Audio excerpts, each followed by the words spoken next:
Pastor Joel Osteen stood with an unshakable calm at the special committee hearing on public trust and civic discourse. His well-tailored suit a picture of composure against the wood-paneled chamber, his heart steady as the camera zoomed in.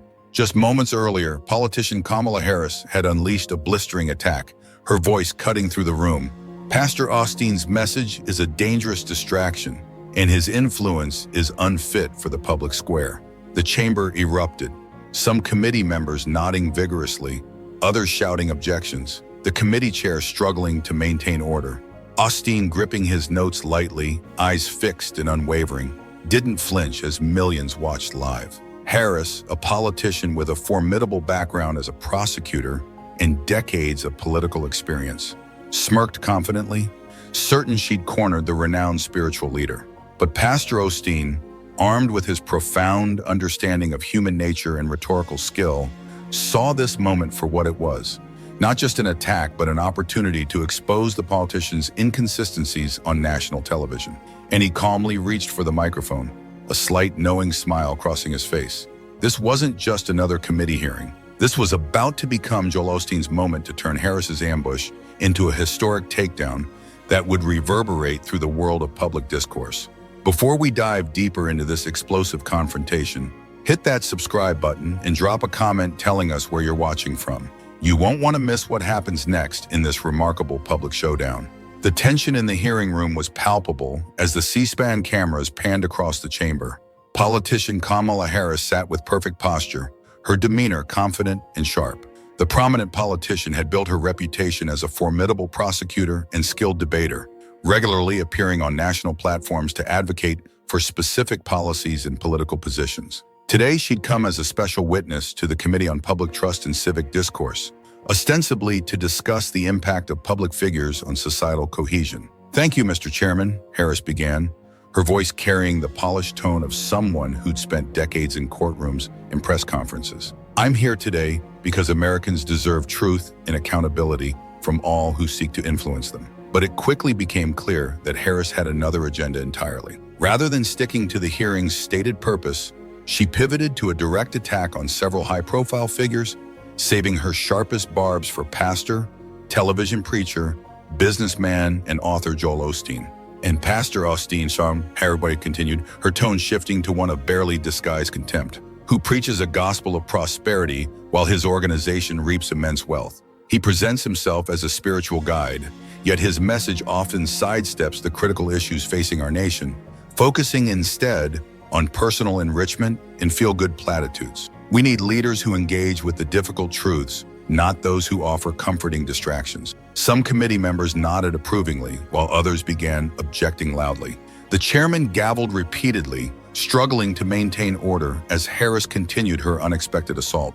Across the chamber, Pastor Joel Osteen remained surprisingly composed. The renowned television preacher had arrived at this committee hearing after a different path than most. A spiritual leader, author, and businessman who had built Lakewood Church into a global phenomenon and whose words reached millions each week, Osteen had built his reputation through inspirational messages and expansive community outreach, not partisan politics. His global audience followed him precisely because he wasn't a traditional politician. He was a beacon of hope who had stood for positivity and resilience his entire career. What Harris didn't know, what she couldn't know, was that Osteen had anticipated this ambush. For 3 days, his research team had gathered information on inconsistencies in public statements by prominent political figures like Harris, shifts in policy positions, and instances where political expediency overshadowed stated principles. They'd compiled a dossier that painted a very different picture than the principled advocate Harris portrayed herself as. As Harris continued her attack, Osteen calmly organized his notes. His years of public speaking had taught him that responding with emotion was exactly what opponents like Harris wanted. Instead, he would wait for his allotted time and then systematically highlight the gaps between public rhetoric and private reality. The stakes couldn't be higher. This nationally televised hearing wasn't just about two strong personalities clashing. It was about the very foundation of who could claim to truly speak with moral authority and represent the people's deepest aspirations. Was it Harris, the polished political insider with powerful connections? Or Osteen, the influential pastor who had inspired millions to believe in a better future? The committee chairman finally restored order.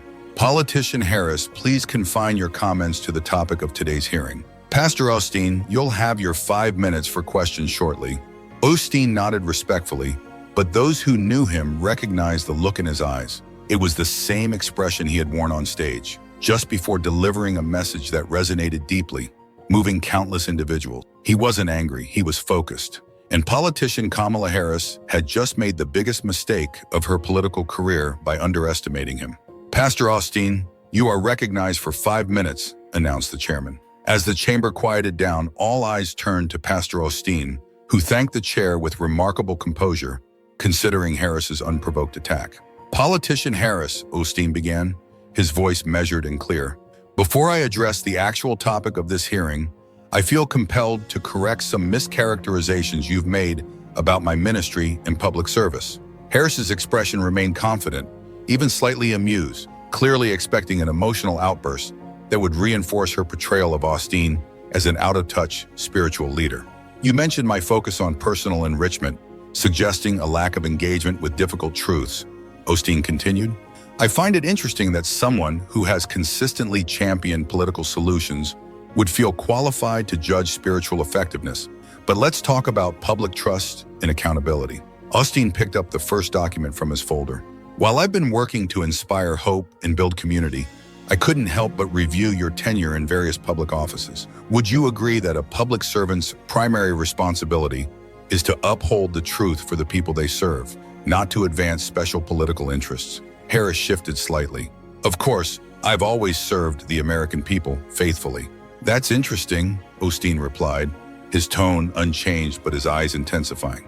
Because I have here documents showing that during your time as Attorney General, you publicly championed a specific criminal justice reform initiative, touting its broad support and effectiveness, just weeks before receiving a significant campaign contribution from a PAC closely associated with a corporation that stood to gain substantially from its implementation. Would you care to explain that timing? The chamber erupted. Some committee members shouted irrelevant and out of order, while others leaned forward, suddenly riveted. Harris's face flushed as the chairman struggled again to restore order. That initiative was designed to benefit the public, Harris responded, her voice losing its casual confidence. There was no connection between the contributions and my office's decisions. This is a desperate attempt to distract from your own lack of tangible public policy success. Osteen nodded patiently as if he'd expected this exact response. I understand you feel that way. Let's move to another topic.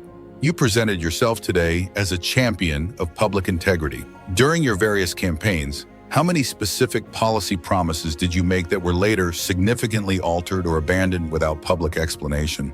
Harris hesitated, clearly unprepared for this line of questioning. I don't have that specific number. Political realities often shift. Would you be surprised to learn that an analysis by independent fact-checkers documented over a dozen such instances? Osteen continued, holding up another document. Meanwhile, you often continued to reference those original promises in fundraising appeals. Could you explain that priority decision? The pattern continued for several minutes, Osteen methodically addressing each claim Harris had made, countering with documented facts about inconsistencies in her public record. With each exchange, the dynamic in the room visibly shifted. Harris's responses became increasingly defensive and less coherent, while Pastor Osteen maintained his composed, almost pastoral approach. Halfway through his allotted time, Osteen pivoted. Now let's address the actual topic of today's hearing, public trust and civic discourse. I have here a report from the Pew Research Center showing that a significant portion of the public feels disillusioned by the perceived gap between political rhetoric and actual policy outcomes, leading to decreased trust in public institutions. He held up the report, then looked directly at Harris. Politician Harris, are you familiar with this research? I disagree with some of the Pew Center's findings, Harris replied, trying to regain her footing. Osteen's expression didn't change, but he reached for another document. Are you also familiar with the numerous analyses, including those from nonpartisan legal scholars, who raised significant constitutional questions about a specific piece of legislation you championed during your time in the Senate, even as you publicly declared it unassailable? That's their opinion, Harris countered, her voice rising slightly. And what about former Supreme Court Justice Stephen Breyer's quiet reservations? expressed in an off-the-record discussion with a legal panel concerning the very same bill's practical enforceability? Was that just his opinion too? Osteen continued, his rhythm unbroken. The room had transformed. What Harris had planned as an ambush was rapidly becoming her own political nightmare. Some committee members began checking their phones, others appearing deeply uncomfortable. The rest watched with growing amazement as Pastor Osteen, without raising his voice or showing anger, systematically dismantled not just Harris's attacks, but the very foundation of her public messaging. Just as Harris attempted to interrupt with a procedural objection, Osteen calmly raised a hand. "Politician Harris, I still have 1 minute remaining. I'd like to use it to address something important." The chairman nodded and the room fell completely silent. "You came here today," Osteen said, his voice now carrying a weight that commanded attention, "not to discuss public trust, but to attack me personally, perhaps believing that as a spiritual leader, I would be an easy target. That was a miscalculation." He gathered his documents into a neat stack, his eyes never leaving Harris's increasingly uncomfortable face. "The American people deserve leaders who will focus on genuine public service, not creating theatrical distractions. When you question my qualifications, you're not just attacking me, you're dismissing the millions who find hope and inspiration in our message, and you're sidestepping the fundamental issue of integrity in all public communication." The chairman's gavel indicated his time was about to expire. "I yield back the remainder of my time," Osteen concluded, "and I suggest that in the future, Politician Harris, you come better prepared if you intend to question anyone's commitment to truth and the public good." The chamber sat in stunned silence for a moment before erupting into chaos. The chairman desperately pounded his gavel, calling for order, but the damage was done. Harris, who had arrived as the experienced political operator, ready to put a spiritual leader in his place, now sat visibly shaken, frantically whispering with her legal team, and the most dramatic confrontation was yet to come.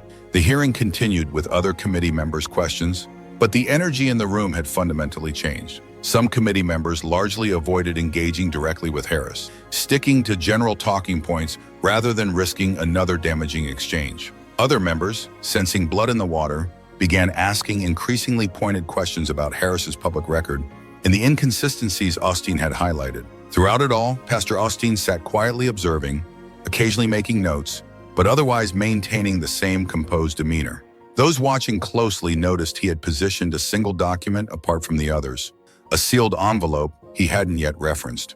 2 hours into the hearing, the chairman announced, "We'll now begin a second round of questioning with each member allocated 3 minutes. Pastor Osteen, you're recognized." The room immediately fell silent as Osteen thanked the chairman and adjusted his microphone. "Politician Harris," he began, his tone respectful but firm. "Earlier today, you questioned my influence as a public figure and suggested I was simply, as you put it, offering comforting distractions. I'd like to take this opportunity to clarify some facts." Harris nodded cautiously, clearly wary after their previous exchange. "In my years of public ministry," Osteen continued, "I've authored numerous best-selling books, distributed millions of copies, and our outreach programs have provided support and inspiration to communities worldwide, touching countless lives. These are tangible contributions that improve Americans' well-being." He looked down at his notes. "But more importantly, I've maintained direct engagement with my global audience, answering countless letters and messages, because unlike some in Washington, I believe public figures should be accountable to the people they serve, not just political factions." The contrast with Harris, whose political engagement was often viewed through a partisan lens, was obvious without Osteen having to state it explicitly, but he wasn't finished. "Now, Politician Harris, let's return to the subject of public trust, which you claim to champion. I have a simple question. Do you believe promoting narratives that are primarily politically expedient, even when privately doubted, undermines Americans' confidence in their leadership?" Harris shifted uncomfortably. "I believe leaders must articulate a vision and gather support for it." "That wasn't my question," Osteen replied calmly. "Let me be more specific. After a significant legislative defeat for your party, you appeared on multiple news programs asserting the absolute necessity and unquestionable constitutionality of a particular legislative strategy, stating it would be swiftly enacted. Do you stand by that statement today?" The room tensed. Harris glanced at her legal team, then responded cautiously. I was conveying the information I believed to be accurate at the time. Osteen nodded, then reached for the sealed envelope he had set aside. I have here sworn affidavits from 3 former members of your senior policy staff who state that you privately acknowledged significant constitutional weaknesses and practical impossibilities for that specific legislative strategy, even as you were making these public claims. A collective gasp swept through the chamber. Harris's face drained of color as Osteen continued.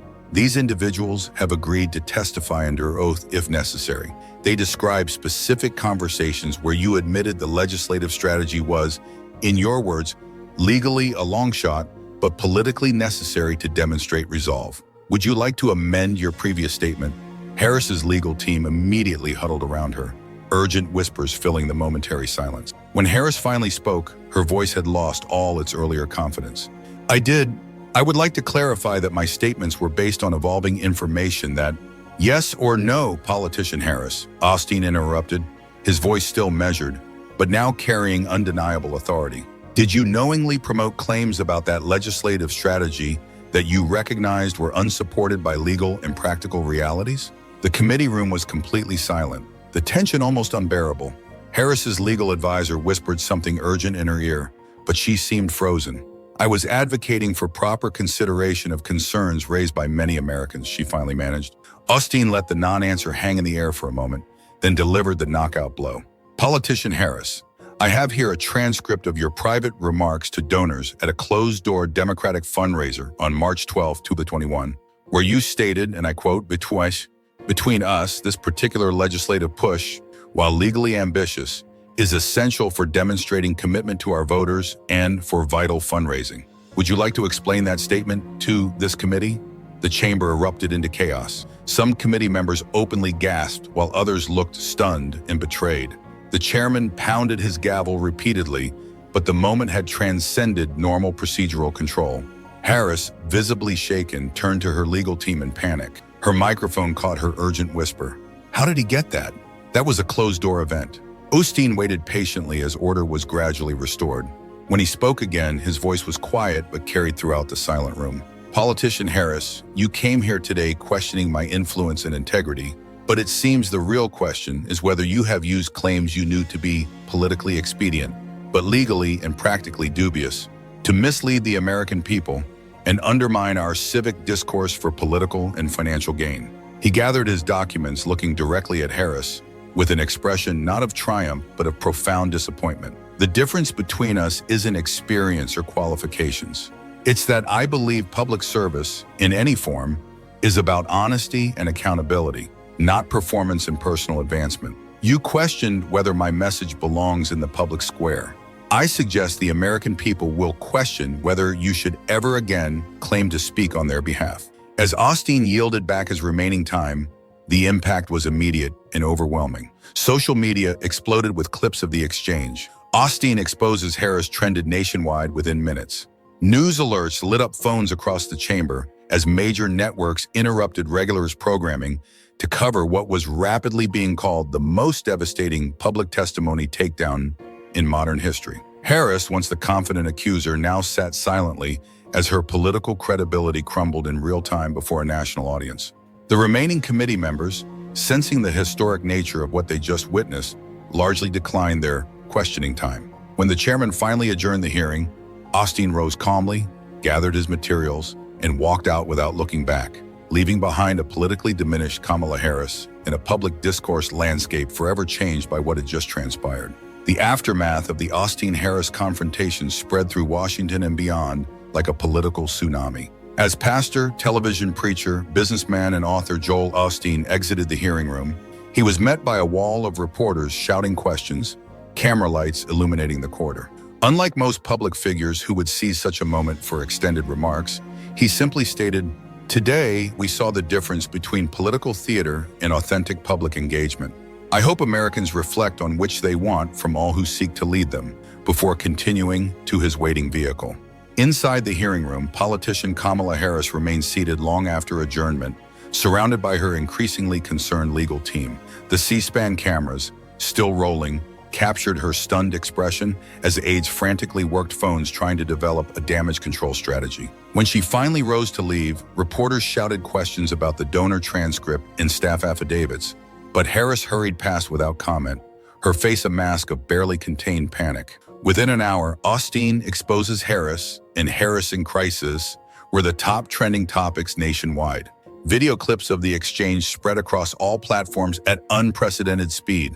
A short clip of Osteen's final statement, "The difference between us isn't experience or qualifications. It's that I believe public service is about honesty and accountability," was viewed over 10 million times in the first 3 hours alone.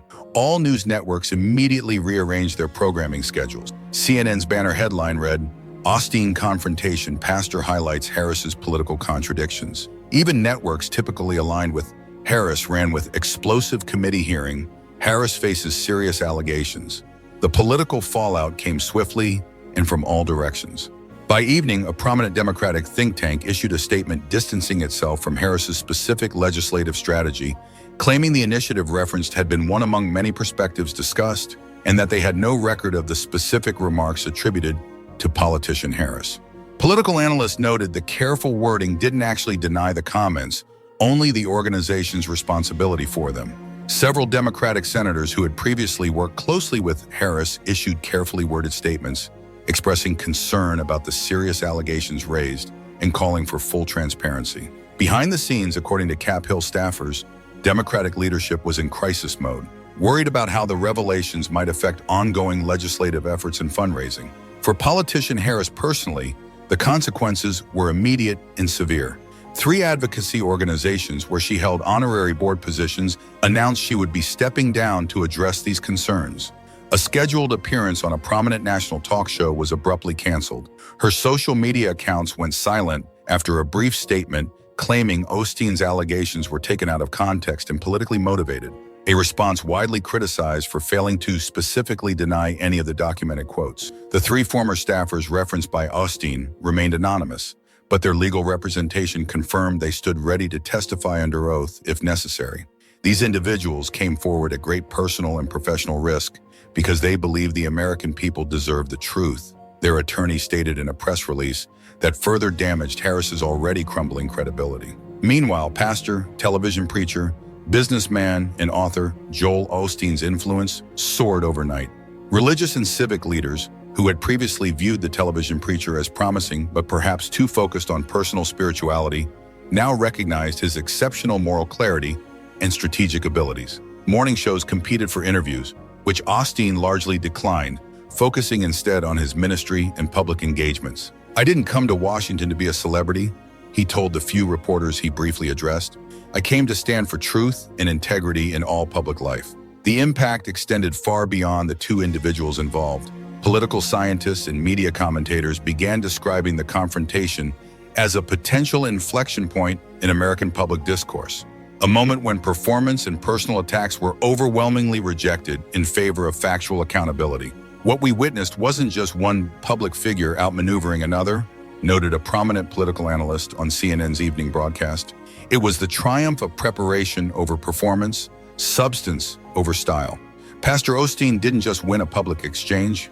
He demonstrated a different model of what principled public engagement could and should be.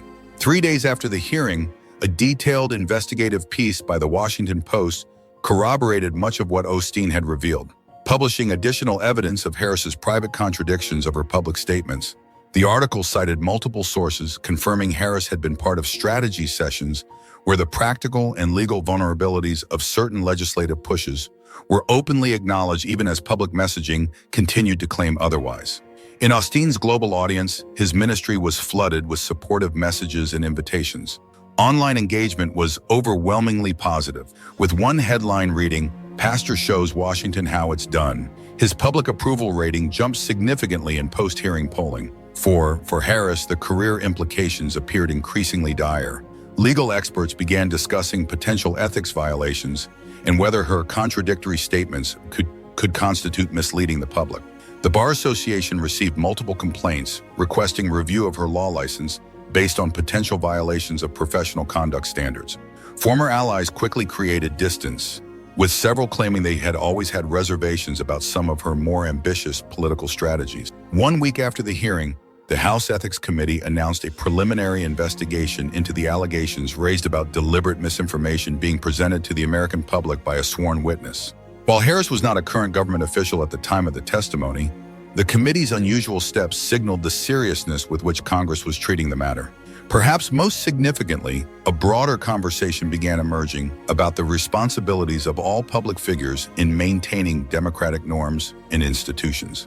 Editorials across the political spectrum, while differing in their specific conclusions, largely agreed that Pastor Osteen had performed an important public service by exposing the cynical gap between private knowledge and public statements. When history looks back at this period in American democracy, wrote a respected political historian in The Atlantic, the Osteen-Harris confrontation may be seen as a crucial moment when the tide began to turn against post-truth politics, not through matching hyperbole with hyperbole, but through the methodical, evidence-based exposure of duplicity. 2 weeks after the hearing, Pastor Joel Osteen finally gave a single in-depth interview to a respected political podcast. When asked if he had anticipated the enormous impact of his questioning, he smiled slightly. "My focus wasn't on creating a viral moment or advancing my career," he explained. "It was about standing up for truth and accountability, which are fundamental to a functioning society and a healthy democracy." Politician Harris came to that hearing believing that political theater would triumph over substance. I still believe that the American people deserve and ultimately want better than that." He paused, then continued with conviction evident in his voice. "This isn't about partisan politics. It's about whether we as a nation still value truth, whether we still believe public officials, and indeed all public figures, should be held to basic standards of honesty and integrity."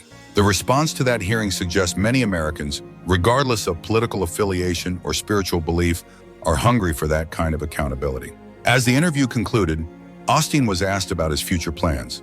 Rather than the standard deflection, he answered with characteristic directness, "My plan is simple: to continue serving my audience and our society with integrity and transparency, to prioritize truth over theatrics, to remember that I work for the American people's spiritual well-being, not for partisan advantage or personal advancement."